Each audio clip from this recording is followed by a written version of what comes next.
expensive squad I will ever build and that I've worked very hard for, but was it really worth it? That's what I'm going to tell you throughout this video, but let's get into the squad builder. I will try to tell you the pros and cons in my opinion of all the players in this squad. So let's get into the first player. It's the goalkeeper Iker Casillas from Real Madrid. And now my experience with this player, though he has been downgraded from last year, he is still an amazing goalkeeper in this game. And for me, he makes a lot of double saves, triple saves, and really only concedes from rebounds and headers, because every single goalkeeper in the game concedes from those. But a really good goalkeeper, worth the coins if you want to go the extra mile from getting Courtois from Atletico Madrid. But now let's get into the expensive side of things with the first center back, and it will be Team of the Year Sergio Ramos. Now, before I start talking about him, I'll also include the second center back, which is Inform Miranda.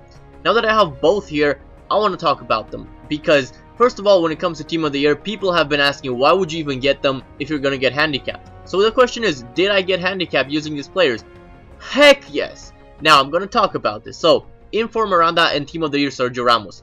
Both aren't actually very tall for defenders, they're actually kind of short for defenders, but they both have really good heading stats, and I mean jumping especially. So Sergio Ramos, Team of the Year, has 99 jumping. Inform Miranda has 90 jumping, and both have really high heading accuracy as well. But they barely win headers. I mean, Inform Miranda, from corners, he actually wins headers all the time, but he gets so unlucky. As you see, he's only scored one goal for me off a corner. He gets so unlucky, his headers either hit the post or they get blocked off the line by the defender, or they just hit the keeper. And Sergio Ramos, he just doesn't win enough headers for me. The two he scored are pretty much the only two that he's ever won from corners for me in 29 games. So I don't know what it is, but they do not perform. The Team of the Year cards, in my opinion, do not perform as well as you would expect them to. But now going into the right back, the second Team of the Year in this squad, it's Team of the Year Dani Alves from Brazil and Barcelona. Now, what do I think of him? I actually have mixed feelings about Dani Alves. For one thing, the biggest pro is his pace. He is by far the fastest player I've ever used in this game. Faster than Aubameyang and Biabiani. He's just so quick. He has 98 sprint speed, which means when he gets to his top speed, no player in the game will catch him. Absolutely nobody will catch him. He is also actually really strong. His passing is decent. His dribbling and strength, as I've said, he doesn't really get bullied off the ball. But my biggest con with him is his shooting.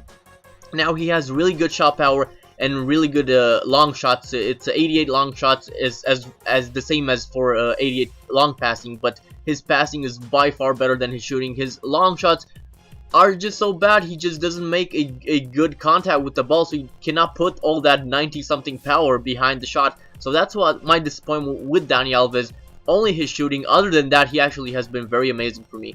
But to complete the defense, we add the final fullback, the second fullback. It's Jordi Alba. I don't want to waste too much time on him. Obviously, I selected him because of his pace. His passing is decent. He's actually a decent finisher inside the box as well. Probably should have gone for Marcelo, who is a lot better in this game and does not feel that much slower. But oh well, I went for pace and I'm not that disappointed. But moving on to the CDM spot, the first player we have is indeed Gareth Bale, the superstar from Real Madrid. Now, some people might say I'm wasting his card at the CDM spot, but I do not agree, because Gareth Bale did start as a fullback, as a left back, so he still carries over those decent defending stats, and that actually shows very much, because what do you need in the CDM spot? You need decent defending, good passing, and his pace also helps a lot because he's so quick, and his shooting, his long shots are actually pretty amazing. And what surprised me about Gareth Bale in my team is that he wins a lot of headers. He actually scored from corners quite a few times for me, and he's just a good player. I don't really have any cons for him.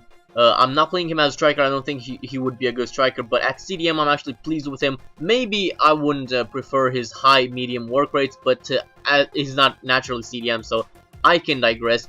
But the second center defensive mid is Xabi Alonso. Now, I was very pleased with Xabi Alonso. He is actually a really hard worker in the team, and he has amazing passing in this squad. But the one thing I was actually really surprised as well about him is his pace. Obviously, people will overlook Xabi Alonso in this game because of only 50 pace, but he actually felt a lot faster. I am using the shadow chemistry style on him, but I don't know if that makes that much difference. as I felt, because I felt his pace being in the low 70s, nowhere in the 50s like the card says. So that's very good, and he's actually really good at tackling. He has the high tackling stats, a perfect defensive mid for my team. But moving on to the cam, the central attacking midfield spot, who is occupied by none other than Lionel Messi from Argentina and FC Barcelona. And I'm sad to say, but this was the player I was most disappointed with in this squad.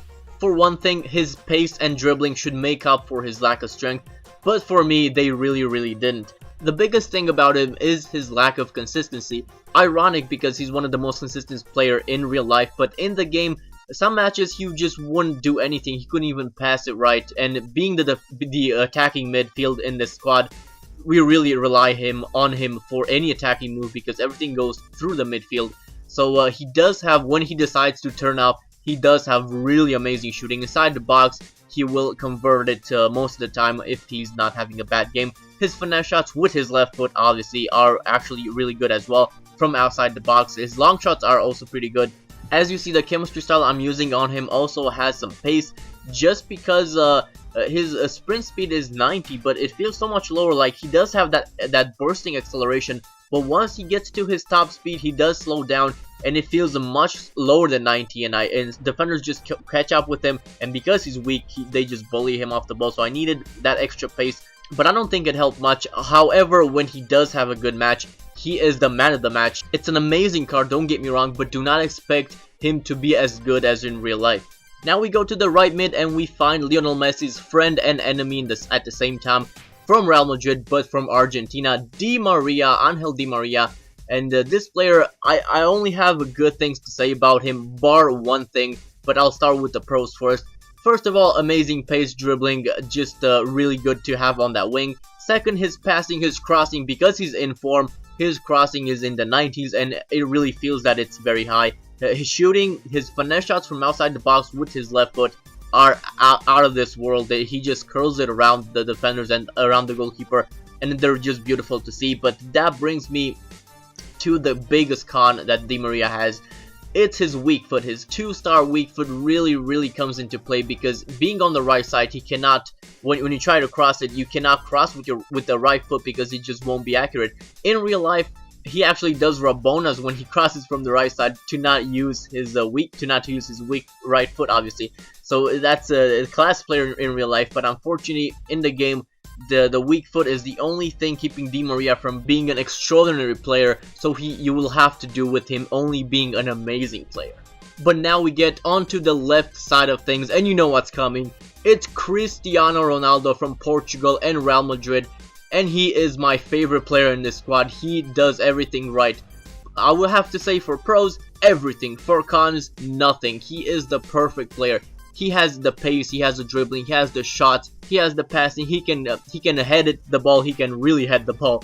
And he has also very good strength to keep on to the ball. His long shots are the best I've ever seen in this game. He has 97 long shots, 98 shot power in game, and this is just the non-informed Cristiano Ronaldo card. Very worth it. The best non-informed player in the game, and his Team of the Year informed and informed cards are also the best versions of the best player in the game. He is just perfect in FIFA. Even when your team is handicapped, Ronaldo is still Ronaldo, and your opponents will absolutely hate him. But now we get onto the striker to complete the squad. It's Karim Benzema, his informed version from France and Real Madrid.